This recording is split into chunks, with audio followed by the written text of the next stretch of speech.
Hey everyone, Osman here, and welcome to the return of manga reviews. Now, as you can see, there's differences, like I am showing my face in these now. There is no more reviewing the chapters. I will now be reviewing the volumes, the first volume, instead of the first chapter. And I'm not going to be just going through the thing, making little points at certain things. I'll be giving off mostly in just an overall opinion of it. So, let's move on. Looks like I cut myself off. Oh well. So, Keroro Gunso is a manga about an alien frog from the planet Charon who goes to invade Earth. Actually, in the manga, he calls it Pokopen instead of Earth. It's kind of just an alien thing in the manga, I guess. So, the first thing to talk about would be, of course, the plot.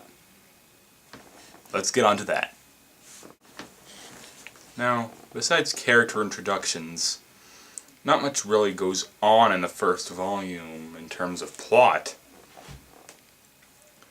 Which is quite a shame. I would really like to see some stupid schemes Keroro comes up with to try to take over the world, instead of just random stuff that has no purpose in the actual plot. I would like to see a lot more of Keroro trying to take over the world in stupid ways, but he's too much of a lazy character, apparently. Either way, it's not even a plot-driven manga. It's a comedy. And technically, it does its job as a comedy. It makes me laugh. It's funny. So, the plot, I can forgive it for not having much of a plot because it still does its job at what it's trying to be. Speaking of keroro, that's what we're talking about next. So, let's move on to the main character, of course, first. Keroro. Keroro is an alien frog from the planet Charon that went to Earth to take over the world and is the leader of the Keroro platoon. So, like I said, Keroro's characteristic is he's lazy and never wants to get work done, which is explaining the reason why there's very little chapters where he wants to take over the world. So, I can forgive that. But yeah, let's move on to my opinion on this character. Keroro is stupid. And I don't mean that as it was a stupid idea for him to exist. I mean it's part of his characteristics being stupid. And I'm kind of tired of stupid characters being used in comedies. Not just in mangas, in comedies in general. It's kind of getting cliche in my opinion. And not only is he a cliche stupid character, he seems to be only there sometimes just for slapstick against him. Not that slapstick is bad, but it could be better if it's used on other characters too. Now, as cliche as he is for being an idiot character in a comedy, he still manages to make me laugh somewhat. So, like again, he does his job as being in a comedy. So, yeah, he's not that bad of a character, just a bit cliche of a character. Okay, now that we're done talking about Keroro, let's move on to Natsumi. Natsumi is a girl in middle school who is very popular and a sports all-star. She is also the brother to another character named Fuyuki. Natsumi is usually the character that is causing the slapstick that is on Keroro.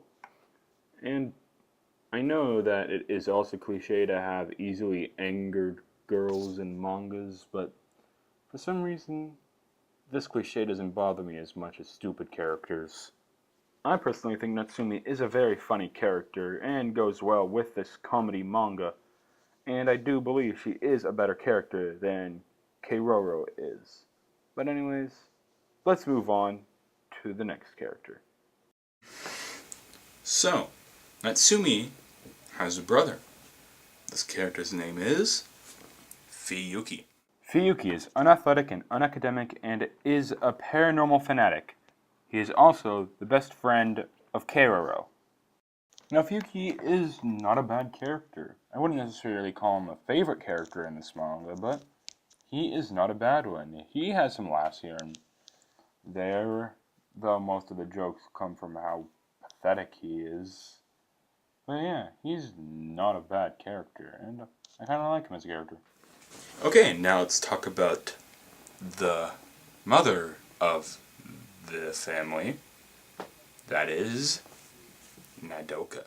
Whoops, sorry, it looks like I got her name wrong. The character's actual name is Aki, not Nodoka. So, she is the mother of Fiyuki and Natsumi. Anyways, Aki is,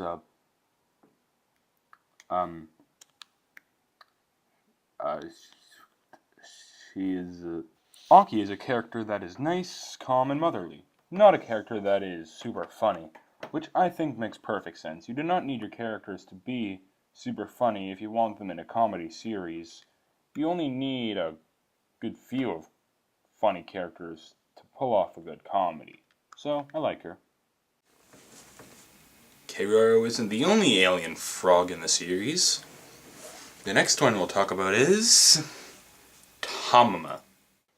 Tamama is the private of the keroro platoon, and is a tadpole alien from planet Charon.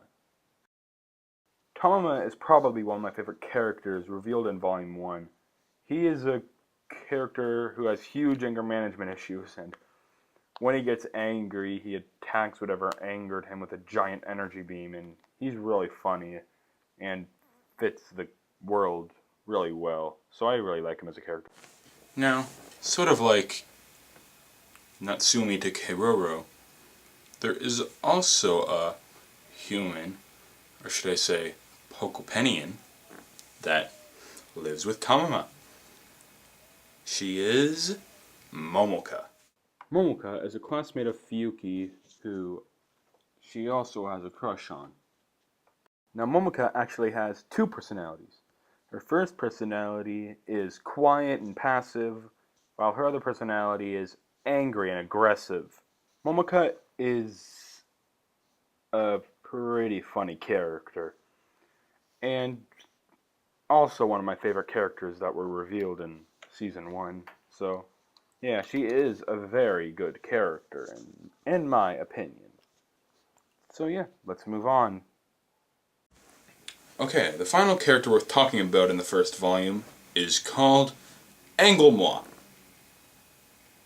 And she's an interesting one.